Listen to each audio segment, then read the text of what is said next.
Hi, my name's Cade Hughesby. I'm Madison Lynn. My name is Robert Butler III. I am the co-writer and co-director of Timestamp. I'm also a junior at USC Film School. I am the producer for Timestamp. I'm currently a film student at USC. I recently graduated from USC School of Cinematic Arts, and I'm a filmmaker, podcaster. I've produced 5 features. 3 of them have been documentaries and 2 of them have been narrative.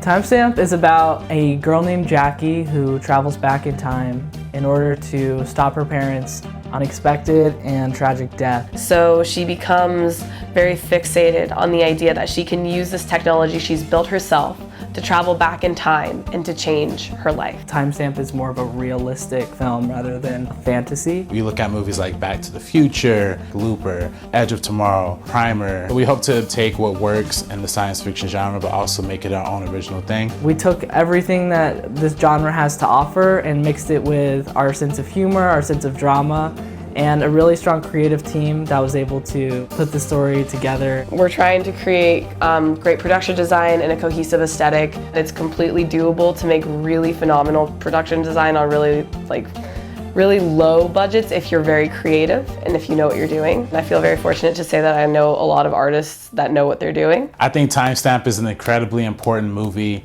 for today's generation because we live in the era of like social media, of coming of age stories that are looking back on our past with regret. This is a movie that is telling people to move forward. The whole story is about her coming to terms with the fact that your past is the past. It's a really important thing to remember that the answers aren't in the past. They're something that we need to look for in the future. The best way to live life is to look forward and look to the future. Stay hopeful rather than dwelling on the past. Timestamp is a movie about the future. You're looking at a group of young filmmakers promoting diversity and the casting and the behind the scenes talent who are really trying to do something to change this industry. It's such a rare thing to be able to create art with so many different people from so many different backgrounds. We just need your support. And you should donate to this project to help breed a future generation of filmmakers that are hoping to do something great. Bunch of cool gifts and rewards and shout outs and praise. This isn't based on no comic books. This ain't based on no remakes or reboots. This is an entirely original story that we're looking to tell. Make sure you go check out our reward tiers and see what kinds of perks you can pick up for donating to Timestamp. We're trying to provide people that opportunity in exchange for their support. There's never been a better time than now.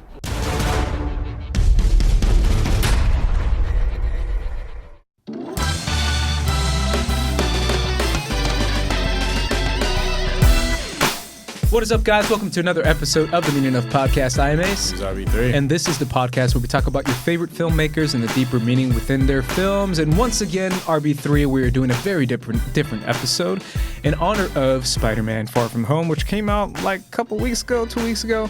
Over 4th of July weekend, we are doing our own Spider-Man themed episode, including various rankings, various lists, various thoughts. Even though we already have a Spider-Man episode, but yeah, there's like a part. This is not part 2. This is an updated version because of Far From Home and because of Sony and what Sony's doing right now with the Spider-Man universe and considering that we got 2 Spider-Man movies pretty closely. As far as the time span with Into the Spider-Verse and then now Far From Home. I mean, that's a quick turnaround. If you count Venom in there, too. Venom in there as well, yeah. Spider-Man PS4 video game. Oh, see, that's another one. I don't know about that one, all man. within a year. That's a good point, though. That's a very good point. Yeah, I mean, Spider-Man's popping now more than ever. The only thing we need now is, like, another updated animated series. And I know there's been a ton of animated series, but I still love the 90s one. Have you seen that one? Yeah, of course, yeah. Oh, man, I love that show.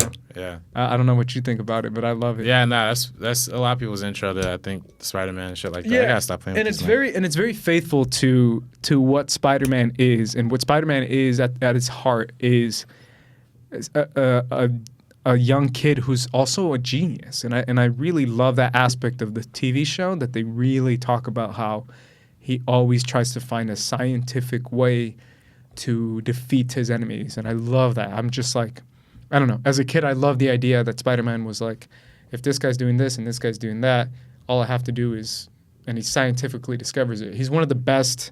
Like, my buddy and I are into Spider-Man quite a bit, and we always talk about how Spider-Man is like not only a genius in the scientific version, but he's also a genius in strategy.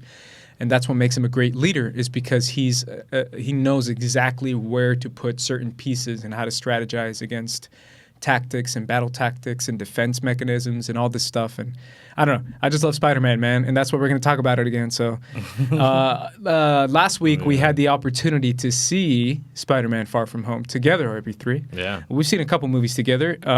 We saw, what was the James Franco one we saw?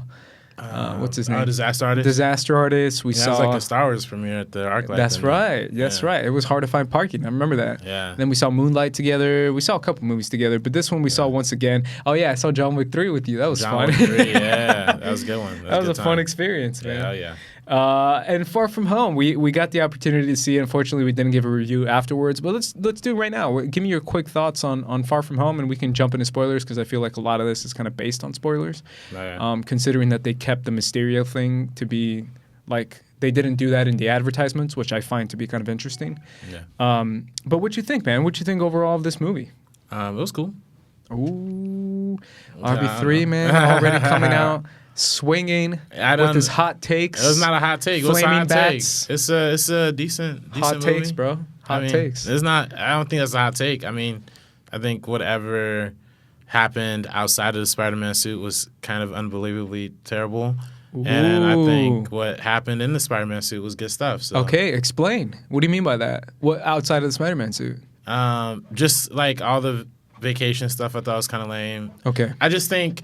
Did you like the MJ and Peter Parker? It was cool. I mean, I genuinely wish that these movies will strive to be a little more than Disney Channel movies. Like, I think back to the original Spider-Man trilogy, which we talked about before. Yeah. Those movies really do feel like grand stakes, you know, circumstances. Much more adult. And you watch Spider-Man 2, you know, Spider-Man, you know, Peter Parker, he's failing out of school. He's getting his his grandma or his aunt's getting her house foreclosed. He can't afford to pay rent.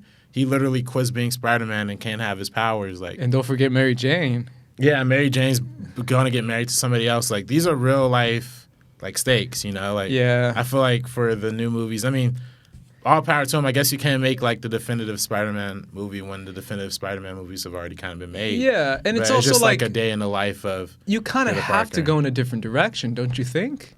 Like if I'm Sony, do I want to do this? Do I want to do Raimi again? If I was Sony, we shouldn't even fucking make these movies anymore. No, but that's not like be realistic. Like be a studio head. You have to do it. Like if you have the IP and you know it's gonna make money, if someone says you're gonna make a Spider-Man movie, no matter what, how would you make it? I don't know, man. I mean, see, that's the problem. It's hard. Like, we've already, things already been done to death. It has been done to death, yeah. The one thing that feels original is the Into the Spider-Verse thing because it feels like a new story that we haven't seen before, and it presented itself in a new medium of animation that was like pretty groundbreaking for what it was doing there too. But otherwise, it's like, I don't know. We're already 3 Peter Parkers in deep. Like it's been 15 years. And we already have 3 fucking Spider-Man 2 movies. Yeah, that's a good. We've had 3 different series within the past. How many Batmans have we had over the past? I feel like it's equal, right? Batmans. Nah, Batman is less. It can't be. Ben as much. Affleck, Christian Bale, and now Rob Pattinson, but that hasn't come out yet. So it hasn't come out yet. You don't even know if that. That's that right. It's more Spider-Mans than Batmans. Yeah, straight up. There's more anything than Spider-Mans. Yeah. And it's like, I don't know, man. Sony doesn't. I don't know if Sony's not having any integrity. I mean, we're the culture of film. We're a part of the problem too. I mean, we're talking. I mean, everybody talks about Spider-Man like nonstop. Everybody talks about comic book movies nonstop because it generates clicks. And it's like, but it kind of reciprocates the advertisement for it. Yeah, So. but I feel like Spider-Man is reaching a level in not just pop culture, but also in just mythology of like American mythology in the sense of what represents with Spider-Man, especially after Into the Spider-Verse. I really feel like it kind of dawned on me with Into the Spider-Verse that Spider-Man can represent so much for so many people, and he can be literally like a symbol, like a Superman. Okay. And I don't know, it kind of dawned on me that low-key Spider-Man's the GOAT. But what I mean by GOAT, I mean the greatest superhero of all time. Like, he's up there with me with Superman.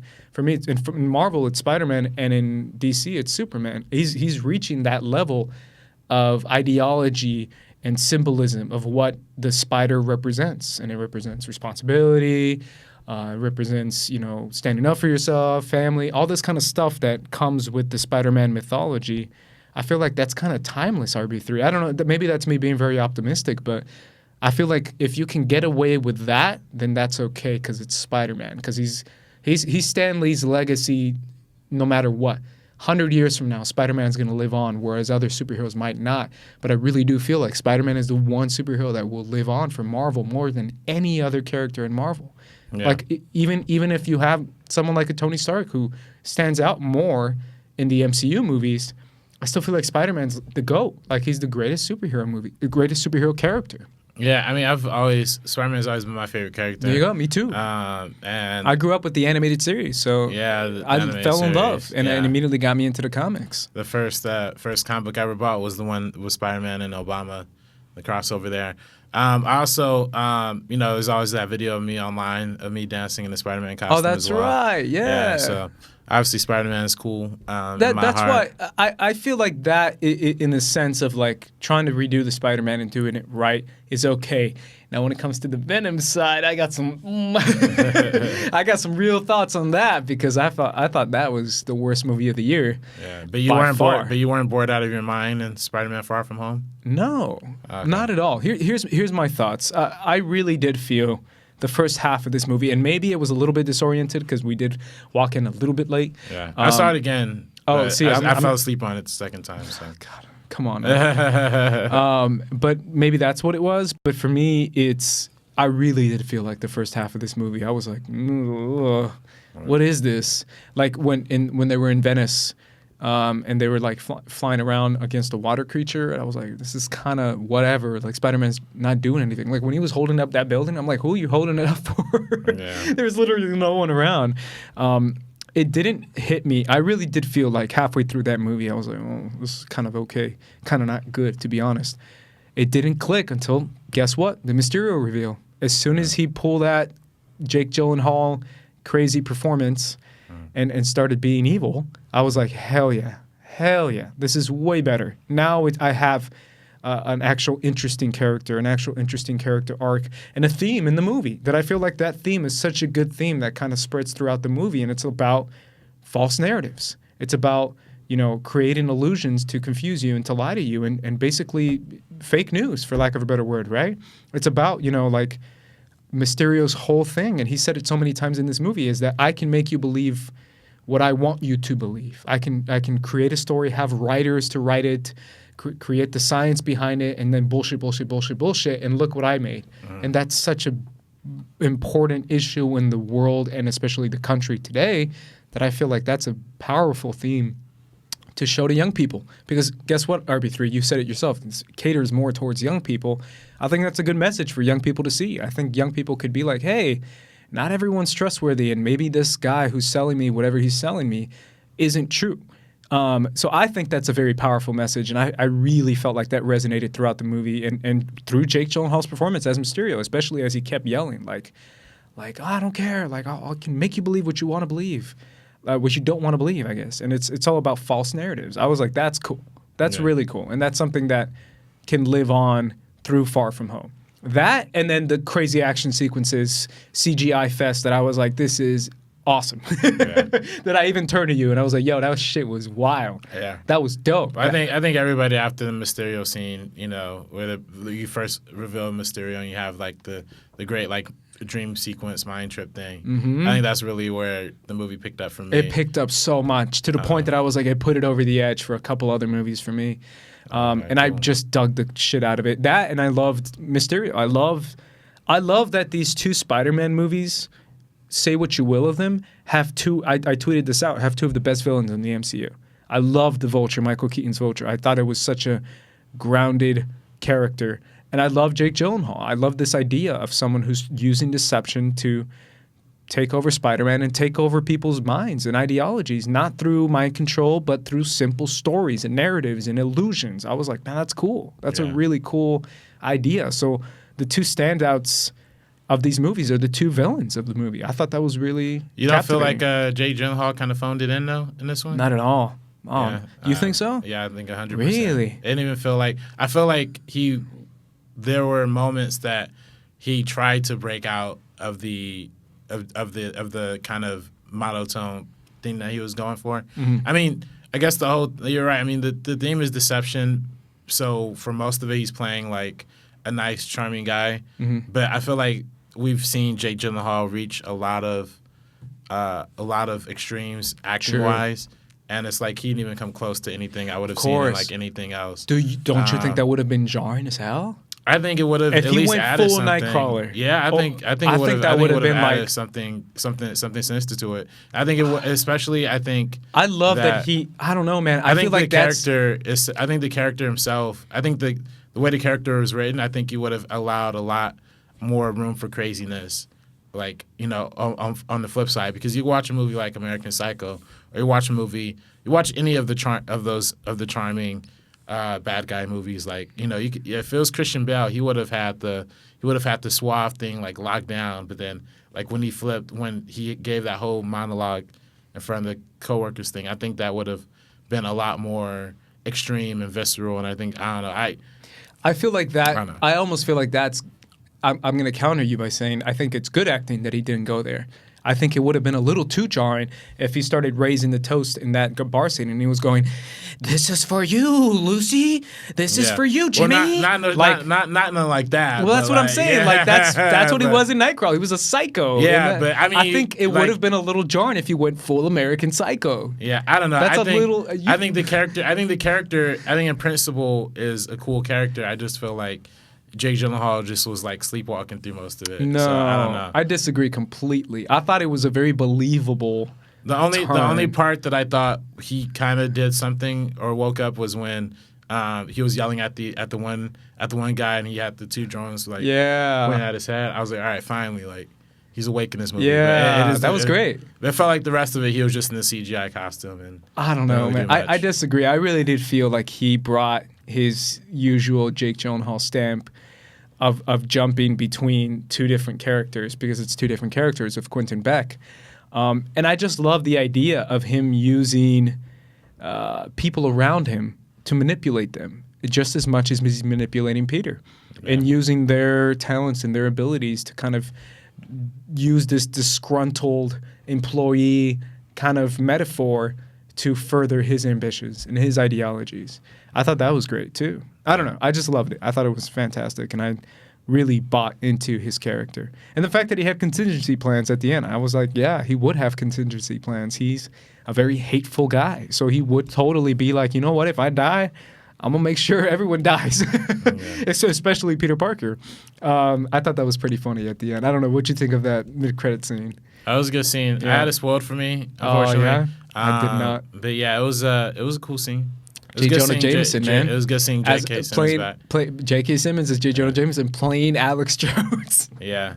Literally the same font and everything. Yeah, dude. I think that's funny. I think they established that J. Jonah Jameson has a podcast and the Spider-Man you told me the PS4 guy game. from the Spider-Man game. Yeah. Yep. So he in the game, like as you're just swinging through the city, you'll just hear the J. Jonah Jameson like podcast or whatever come on. He'll just be ranting about bullshit, you know. And they do that's that even in- more. That's great, man. I know they got it from the video game, so credit to the writers of the video game. Yeah. But the fact that they put it in the movie that's great. Yeah, man. no, it's a good cool. concept. Yeah, that's so realistic. Yeah.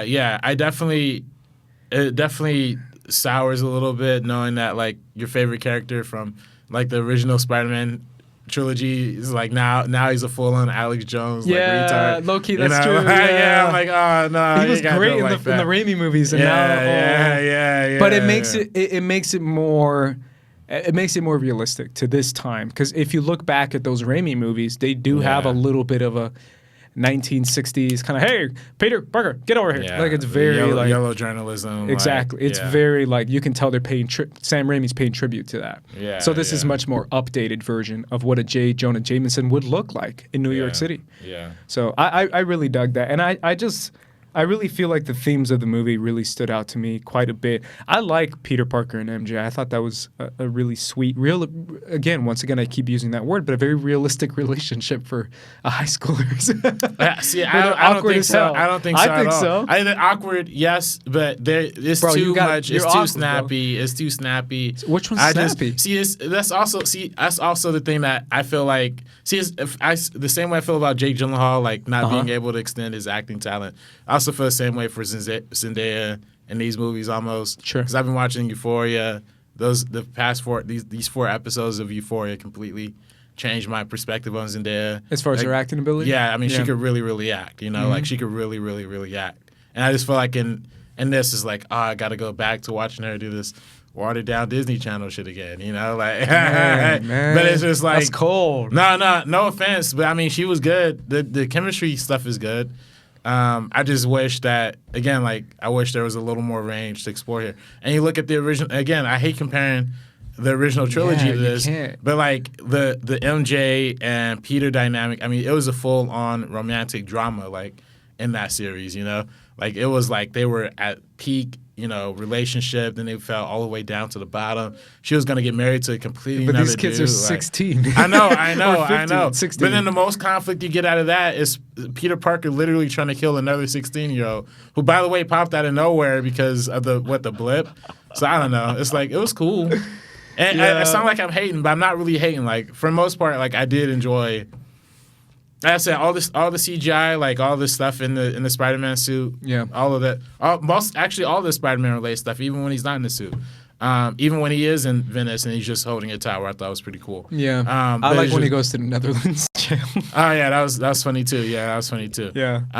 But then I just feel like all the stuff with the high school stuff was just like kind of ridiculous. Sure. I felt, especially, I kind of really just kind of checked out when the drone almost killed Brad and then he had to jump out of the bus. Like, that's something you would really, really see out of a Disney Channel movie. That's very true. That felt a little bit of a stretch for me. Like, Peter would not be that dumb. Yeah. It was pretty dumb. Yeah. But, I mean, the scene itself was funny, but it's like, come on, man, this is a Spider-Man movie. And I know everyone has probably done this in articles and reviews, but can I be the one to question Tony Stark? You're really going to give weapons of mass destruction to a 16-year-old as a parting gift after you die? I was guess I the only one who was like, well, I mean, drones, an army? No, I get it. I totally get it. I mean, I get the logic in that it was like the father figure of Spider-Man, so it's kind of like he's the Uncle Ben stand-in for this series. Of course.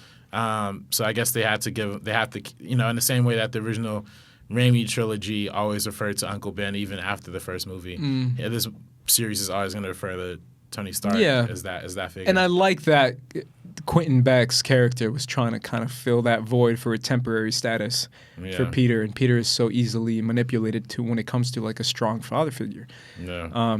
So I don't know. I really dug the movie, man. I thought the themes of the movie was what really stood out to me the most. Again, I'm glad you found some themes in this, man, because I was really worried. Are you kidding me? This podcast. It's everywhere. Not have anything to talk about. It's all over the place. I've been talking about it for years, and I know obviously it's all over the news now, but how people are so easily manipulated and so easily that's not true because I didn't hear it on my channel. And it's like, why?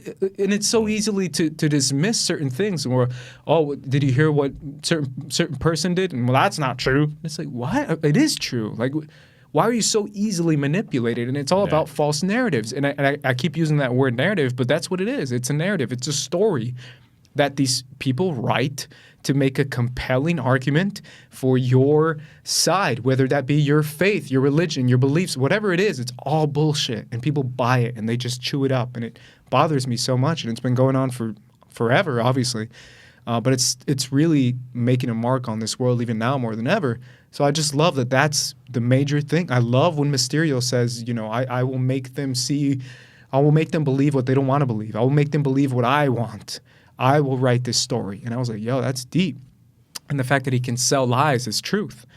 I was like, that's beautiful. I don't know. That's really good. That's a really good theme that's throughout the entire story.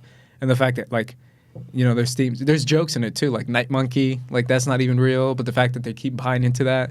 Right. There's things throughout the entire movie that shows that kind of thing, that people are easily manipulated into buying whatever they want to buy. And the fact that he has a tragic backstory too, so it could be more compelling.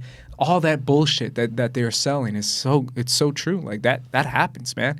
Yeah. And I told you after the movie when he just every time he fights, after I caught on, but every time he fought the creatures, he would yell out, "Family! This is for my family!" Like I was like, yeah, that's it's like a stereotype he's playing of a superhero. Yeah. I don't know. I love that, man. I think that stuff really stood out for me, and it's much more tongue-in-cheek, comedic, winking at the camera, Disney Channel original movie, whatever you want to call it, all those words that kind of go together as far as like, I don't want to say cheesy, but like corny, over the top, for kids, all those stuff, I didn't bother me. It didn't bother me at all. I really felt like if that's the audience, that it was good. It works for the audience and it works for me based on what Mysterio did and what Peter Parker had to learn throughout the movie, so. Cool. Those are my thoughts, man. Real quick, end of the credits. What did you think of the whole Skrulls thing? What's going on? I told you, I immediately started going, and my brain started blowing up as far as like what is happening. Yeah. What did you think? Well, you have a much more extreme interpretation of it. Not extreme, but you have a much vaster. That's the first thing that came to my head. Yeah, but I think it's just, I thought it was more of a joke. I think it was just Nick Fury. I think it's serious. I think it will. I think what we will learn is that Maria Hill the entire time was not an actual human being. I think we'll learn she was a Skrull the entire time. I think she was Talos' wife. I don't know if she was exactly Talos' wife, but she could be a stand-in for any Skrull next to Nick Fury. Because when you really think about it, she just kind of appeared and like she just kind of goes in and out of the story, like no real consequences. Well, the thing that really stood out to me was the fact that in Captain Marvel, a movie I really liked, there wasn't that many Skrulls. There wasn't that many that we saw, but in this last shot, we saw hundreds and hundreds, almost thousands of Skrulls on this giant ship, and Nick Fury was kind of manipulating and controlling them all. And I almost felt like, whoa, what if Nick Fury is like taking over different worlds and he's putting in replacements for certain people just to kind of fill in the void and fill in the void, kind of like to go with the theme of the movie, to kind of create this false narrative and false lies that everything's okay because Thor is saving this world. It's not really Thor. Or so-and-so is doing this and it's not really that person. And he's kind of making situations and scenarios and kind of plugging the hole of certain heroes that might not be around anymore. And he's using Skrulls in his own way to make peace, but he's low-key playing God. And I was like, oh, what if that's him, using Skrulls as a way to like fill in certain voids on different planets and on different worlds and on Earth too. I don't know. That's the first thing that came to my head. Like he's playing chess with Skrulls and they're all kind of following his command. Yeah. But we won't find out till probably Comic-Con. Yeah. They'll probably tell us on Comic-Con. I mean, I think it's definitely setting up. A lot of people were talking about the secret invasions. That's exactly what it is. But it's so different secret invasions because the Skrulls are good guys. I'm putting this in quotes. Yeah, unless it's Dark Phoenix, they were going to be bad guys, and then Disney fucked that all up. That's right. Yeah. Did you see Dark Phoenix, by the way? I never saw it. No. Okay, I did. Nor do I care to see it. But how was it? It was okay. I mean, they got some good scenes in there, but the third act was pretty rough and pretty reshot again. Yeah, but there's some cool scenes in there. Yeah, I think the Nick Fury thing was more of a joke personally. I think that I do think it was a joke, but I also think it does implicate us learning a lot more in Captain Marvel 2 because I'm sure that one's going to take place in the 2000s.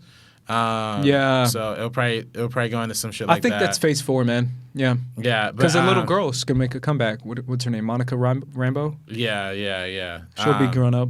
Yeah. But I think Maria Hill is definitely not who she says she is. That's crazy. I love Maria Hill. Yeah. I also think as an Agents of S.H.I.E.L.D. fan, only character that's reoccurring on Agents of S.H.I.E.L.D. Oh, she showed up in that show? She shows up a lot. She's up like 3 or 4 times. Oh, wow. Interesting. Yeah. I mean, Sam Jackson shows up in there once too, right? Yeah, once or twice. Yeah, twice. No, I think Nick Fury's been off in a lot of these movies. I think it was the real Nick Fury at the funeral at the end of Endgame. Mm-hmm. I think it was a fake Nick Fury for all of Far From Home. So that's what I think. Well, I mean, they kind of show that. Yeah. Yeah. But, interesting. Yeah, we'll see what Phase 4 does. But I dug it, man. I'm curious to see what Sony continues to do, because this is more. I still think this is low key more Sony than MCU, than Marvel.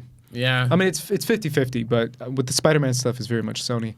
I just didn't like Venom. Yeah. I'm just very non-Venom fan, but I think in the movie making wise, is definitely Kevin Feige all over it, making sure it's quality, and it is a good book ending for the first Iron Man to having the Spider-Man movie pay a bunch of homages to the first Iron Man movie. True, I like that. So, yeah, I thought it worked. I love his when the song goes on with Back in Black, yeah, and he's like, "I love Led Zeppelin." yeah. I actually laughed at all. I don't think a lot of people got that joke. Yeah, but that's a perfect reaction for someone listening to that. yeah. All right, man. Let's jump to our main theme of the episode. Real quick, not real quick, but.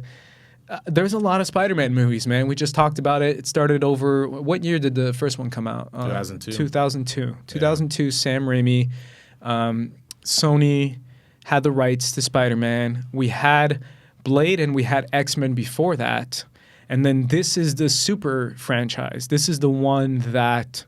I'm talking about the Sam Raimi ones, which we did an episode on, is the one that kind of created this new... I feel like a lot of the themes and a lot of the tones of what we see in the MCU. I don't know if you agree with that. Yeah, definitely. And I feel like that's a lot of credit to Sam Raimi. Yeah. Obviously, a lot of producers in this movie as well. I forget the guy's name. Avi Azrod? I wouldn't be able to tell you. Avi Azrod. He's been working on Spider-Man forever, including with the start of this movie. But this is kind of... It started this out, and then it jumped into what Sony does through Spider-Man 1, 2, 3. Avi Arad, by the way. Avi Arad, there you go. And what could have been in 4.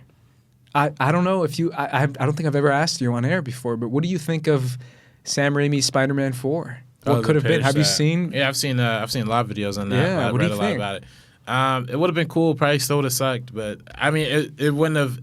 I think it would not have sucked if they would have went with the vision that he had for Spider-Man 3 and not force Venom in there, because the original plan was to have just New Goblin and Sandman, and then them two teaming up to beat and New Goblin and Spider-Man teaming up to beat Sandman at the end. That was the original idea behind it. And then I think the fourth one was supposed to have Vulture. Played by John Malkovich, and not Selena Kyle, Black Cat, played by Anne Hathaway. So I think that Black Cat definitely, we already seen that would have been a good casting, and I think John Malkovich is one of the greatest actors that we have, or one of the most underutilized actors. I think it would have been great in that kind of villainous role. But then you hear some other things. Like I had a music teacher back at CSUN.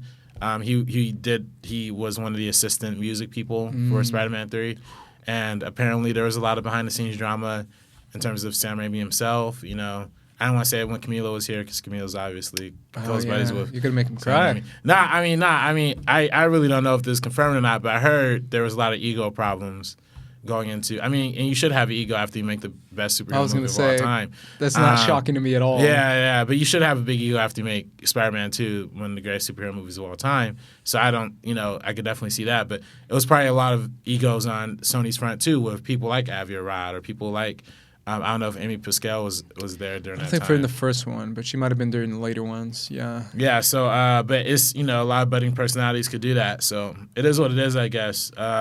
It's interesting because I feel like that's a lot of what happens with creativity, right? After you get successful with that creativity, a lot of people start to, put their foot down as far as what they want. Yeah. But that's not shocking to me at all, especially during. This Hollywood, man, people are crazy. Yeah. Like, you've been on set before. Yeah. People are crazy. People are crazy. Directors are insane. Yeah. They low-key have to be crazy. I learned that the hard way. But either way, then we jump to the Andrew Garfield reboot with Emma Stone. Yeah. Emma Stone playing Gwen Stacy. Yeah. The Lizard, finally, which is one of my favorite Spider-Man villains. Yeah. Especially from the animated series. Because he's a very compelling character, and he's he was a also going to be a villain in Spider-Man 4 as well. That's right. The Lizard was going to come out, huh? Yeah. And then, obviously, that kind of fizzled out with the horrible... And I called it, bro. And I know a lot of people called it, but the Jamie Foxx Electro... Yeah. Ooh. Yeah. That was pretty bad, man. Yeah, It was awful. pretty bad. And obviously the new one we have now with the MCU. Let's rank it, man. Let's do it. Let's start with the what do we have? 7 movies? 1, 2, If 3. you count Venom and Into the Spider-Verse is 9. Yeah, do you want to count? Okay, fine. Let's do it. Let's count. Let's start with the bottom 3. Clearly Venom for me. Venom, yeah. Venom is my least. You're saying which one? Venom, if you count Venom, and which one? Into the Spider-Verse. Into the Spider-Verse. That's right. Okay. Well, hold up. So there's 4, 5. Yeah, so yeah, 9 in total. 9 in total. Okay. Yeah. Venom is my least favorite by a couple miles, by a couple hundred even miles. Worse than Amazing Spider-Man 2. Oh yes. Wow. Venom made me want to run out of that theater, and that mid-credit scene is the worst mid-credit scene in cinematic history.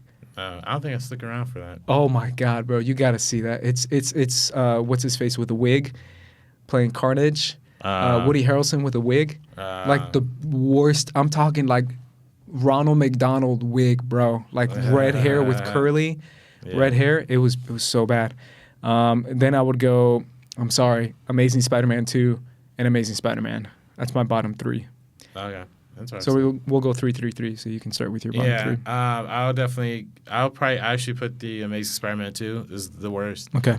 Venom is probably second worst. I mean, it had a little style, and it had some good things. It had some acting in it. It's still bad. Yeah, it definitely has some acting in it. And yeah, I used to rank the Amazing Spider-Man. Really, you like high. this one? I used to rank it a little higher. But looking back on it, it does get worse and worse every time I watch it.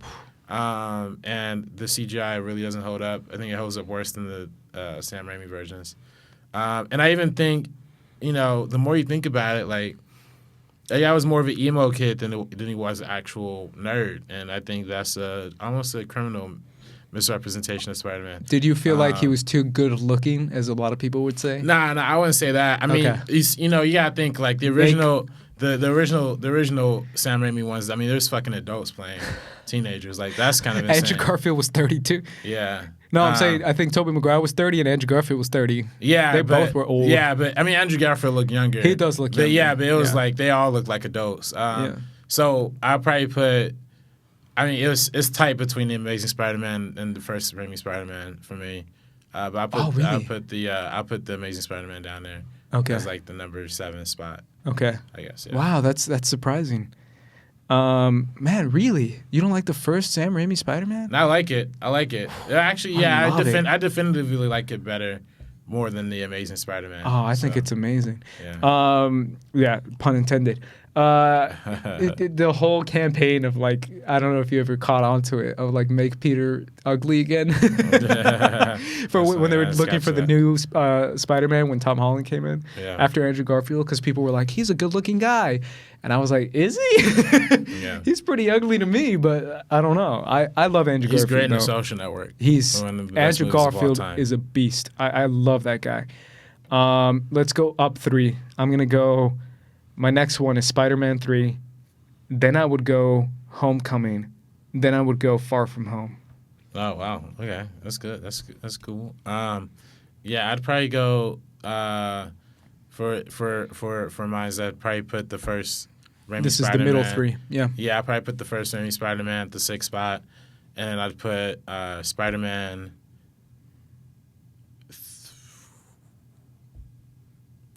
Wait, I gotta think about this one, bro. So you got Homecoming, Far From Home, Spider-Man 3. I'd probably put Homecoming and then Spider-Man 3. So Spider-Man 3 in the 4th spot. Okay. Yeah, Spider-Man Wow, you 3 like in it the 4th that much, huh? Yeah, we talked about it. It's a fun movie. Yeah, it's great. But and it's not one of my favorites. I think I could definitely watch Spider-Man 3 more than I could watch Spider-Man Homecoming. Yeah, it's got some funny. I still think some jokes in there are funny. Wait. I'm sorry. I didn't mean Spider-Man Homecoming. I meant Spider-Man Far From Home. I put Spider-Man Far From Home. Got it. At that spot. Oh, okay. Yeah. Okay, so I guess we're teasing our our top 3, and we'll get into it a little bit more once we say it. My top 3: Spider-Man, first Sam Raimi movie, 2002 is my number 3. My number 2, very close, because this is one of my favorite movies ever. But unfortunately, it's topped by one of my also favorite movies ever. Yeah. It's razor thin, but I'm going Into the Spider-Verse at number 2, Yeah. and then Spider-Man 2 at number 1. Yeah. I agree with that. I put Homecoming at 3? Spider-Man Homecoming at 3, and then I put Into the Spider-Verse? Into the Spider-Verse at 2, and then Spider-Man, the first one. Spider-Man 2, the first Spider-Man 2 at number 1. And it's only because I would only put Homecoming number 3, not because it's a particularly great movie, but I think that it had a lot more on the line than many other of the Spider-Man movies, you know? Like, it kind of had to both redefine the iconography of Spider-Man, like the idea of Spider-Man, and the fact that in the original trilogy, he's the only superhero that exists. In this series, he exists among many. So it kind of has to be a self-reflexive thing. It kind of has to be this. It has to do more than I'd say even Far From Home has to do, because at least Far From Home can like carry off that and has more movies to carry off of it. But yeah, I'd put Spider-Man 2 is unbeatable. Into the Spider-Verse is obviously a great movie. We talked about it. I love Into the Spider-Verse. It was like number 2 for both of us, I think, for the top 10 of the movies this year. So it's just funny. Now we have 3 episodes where Spider-Man's the cover for it. Yeah. You're like so mad about it. You're like, man, Ace forced me to do this shit. We don't have any Kurosawa episodes. We don't have any Scorsese. We got but 3 Spider-Man. Spider-Man. It's I definitely don't want to lose the love for the original Spider-Man trilogy. A lot of people think it's ass. People think it's outdated. Yeah. What is wrong with those people? I'm talking about Spider-Man 2, our favorite. I think people just gotta rewatch tripping, it. Man. People really gotta watch that movie and really that understand. movie, I told you last time when we talked about it with Camilo, it's not cheap. Yeah, no. That movie is expensive. At the time, it was the most expensive movie ever made. Yeah, that movie was a lot of money, and you could tell because of all the practical effects and the practical sets and the action scenes, which are out of this world. Yeah. It just holds up, man. The cinematography is one of the best shot superhero movies ever. I'm serious about that. It's incredible. It's so freaking good. The villain is great. The storyline is great. Like you said, Peter goes through the most and grows the most out of any other Spider-Man movie. Yeah. And it's a fantastic follow-up to what we expect Spider-Man to do following the first one. Because we're like, oh, he's the king now. He's going to rule New York. And it's like, no. Right. His life sucks. Right. Now, the first Spider-Man, Raimi, doesn't hold up nearly as well as the second one. Okay. I think that one doesn't hold up as I think it's a little bit more over the top, but I feel like that's very intentional. Yeah, it's intentional. Yeah, it's definitely like you've seen Evil Dead 2. Yeah. So I definitely think like it's not an indictment against the first Spider-Man movie. And I think the Spider-Man 2 is just if you're talking about one that's not dated, that's one that's definitely not dated. Yeah. Spider-Man 2, the original. I know I'm kind of playing freestyle right now. This wasn't planned, but it has so many good lines, bro. These movies. Give me some of your. I know it's off the top, and it's hard to do off the top because even I struggle with off the top. But there's so many good lines in the first Spider-Man, the Sam Raimi one. Yeah. Like the wrestling scene is hysterical. Yeah. Where she's like, we don't cover your insurance. Octavia Spencer is playing the lady at the front desk. Yeah. And she's like, okay, may God be with you. And then she's like, when Macho Man Randy Savage, I got you for 3 minutes. 3 minutes of pain time. Like, that's classic, dude. I think there's so many good lines in this movie, and it makes it a timeless, I don't know, it makes it a classic movie for me. Yeah, the one I always go to in Spider-Man 2 is when Doc Ock says, when he says, if anybody lost a wad of 20s in a rubber band, we found the rubber band. It's the weirdest joke ever to say before you're showing off the sun. Yeah. He's trying to say he's broke. That's what he's trying to say. I thought that was funny. I think that's a good way of getting inside of somebody's like, yeah, they need the money. I still love the follow-up to that when he turns it on and the old man says, your father would be so proud. And he's like, thank you. Thank you. Like it's so good. I just love that scene. And I love the first Spider-Man. Everything with Norman Osborn, Green Goblin.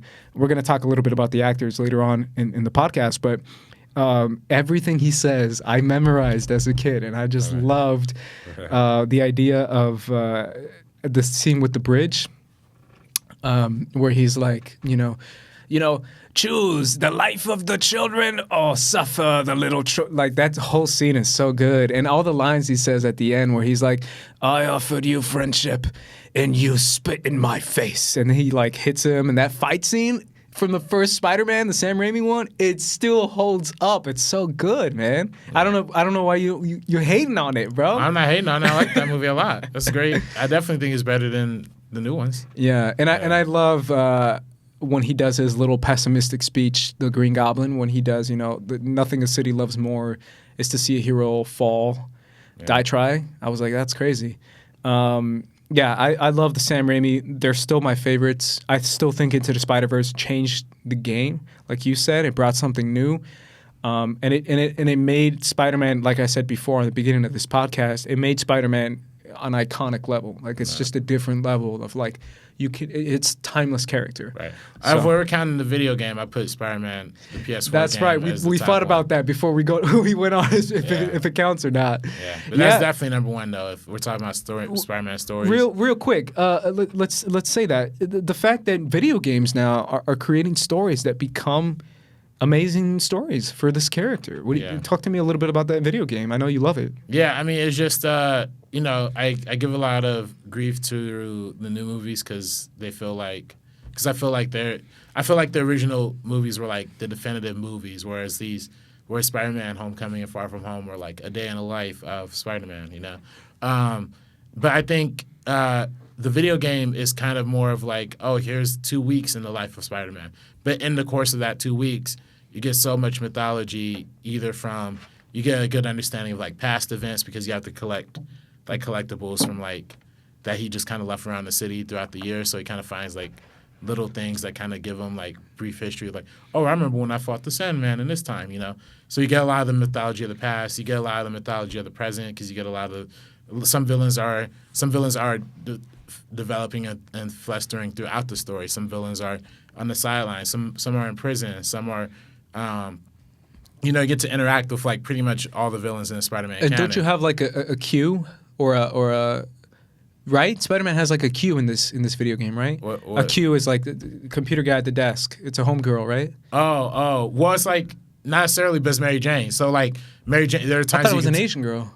Oh, yeah. I mean, like a police officer. Yeah, she's a police officer, and she kind of assigns them things. Oh, is that what it is? I'm sorry. Yeah. But this is coming from someone clearly who hasn't played enough. I guess it is kind of like the girl in the chair. But I think the main thing that I also take away from this game is that you also get to play as Mary Jane, and you also get to play as Miles Morales in a couple of different scenes.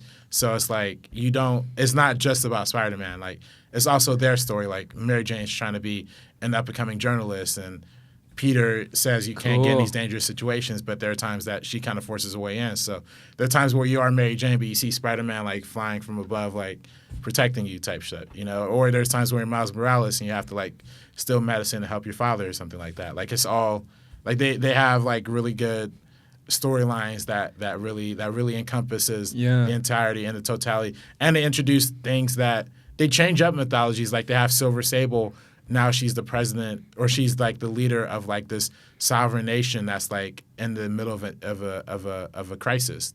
That's in the middle of a humanitarian crisis. So she comes to New York for her own thing. So they got so many different agendas going, so many different characters going that it really adds up to being a really full story. That's great, man. And I know they do a lot of cool stuff with the villains. I know the first thing we see is like Kingpin. Yeah, and what he's doing. Kingpin. I think he's so underrated. I love Kingpin, like the character of Kingpin. Yeah, it's that's one of the great parts. I mean, that's off the very beginning. Yeah, I mean, you interact with like probably like every villain. In the Spider-Man canon at some point or another. And then even they set up. I mean, you don't have a Green Goblin yet, but you have Oscorp being the big company, and Norman Osborn is the mayor of New York, and then you kind of see that developing into something that's probably going to go into the next game. So it's like it does great at establishing past, present, and future mythologies while being like the sprawling tale of like loss and because you do get like I say it's like a day in the life of Spider-Man is it's kind of a bad thing, but in this game you do get the highs of like the Mary Jane relationship, and then they also break up and they also get back together. You get some actual grief and actual loss with the main character too. with some people that he loses in his life. So it all adds up to being like something really, really great. I think it's a great Spider-Man story. I think honestly, like in terms of you can't even get as much as you get out of this as you would in like a comic book storyline because it's more than just a comic book story. It's like I feel like it's Spider-Man the novel that this video game kind of cool. gives you, So yeah, you sold me, man. You sold me by far. Yeah. Drop everything you're doing and play it. It's a good campaign. You'll spend a good week. You'll spend a good week on that campaign. Nice. Like, it's a long campaign. Good deal. Yeah. Alrighty, guys. We're gonna cut to a quick break. After the break, make sure you stick around because we're gonna talk about our favorite performances and actors and Peter Parkers within the Spider-Man world. So make sure you stick around.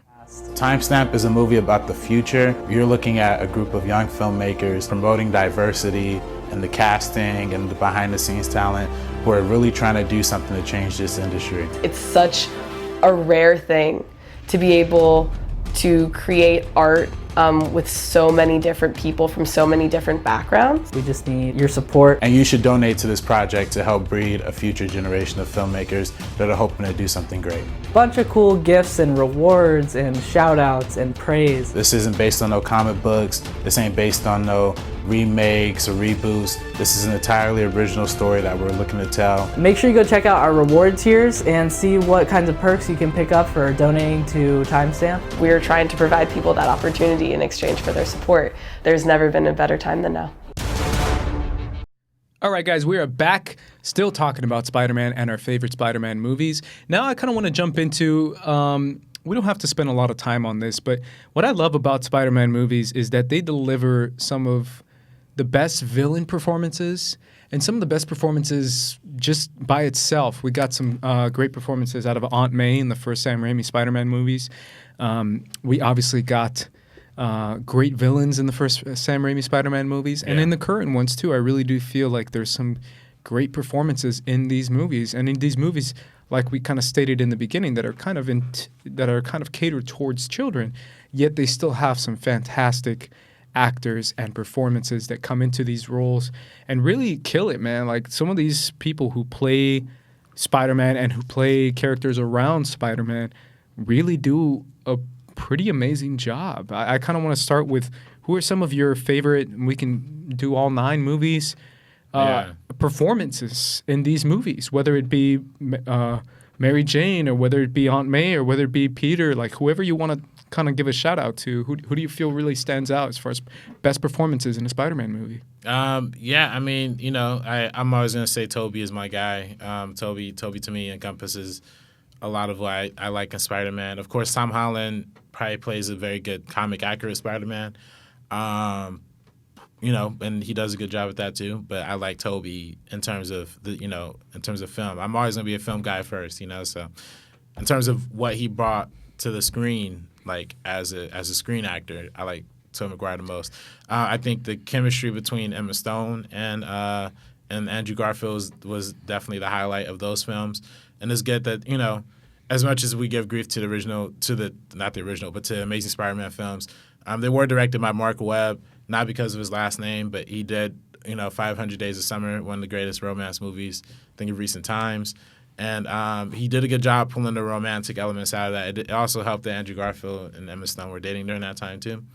But, yeah, they, I definitely go for, much salute to Andrew Garfield on the romantics front. On pretty much every other front, I didn't think he did an amazing job.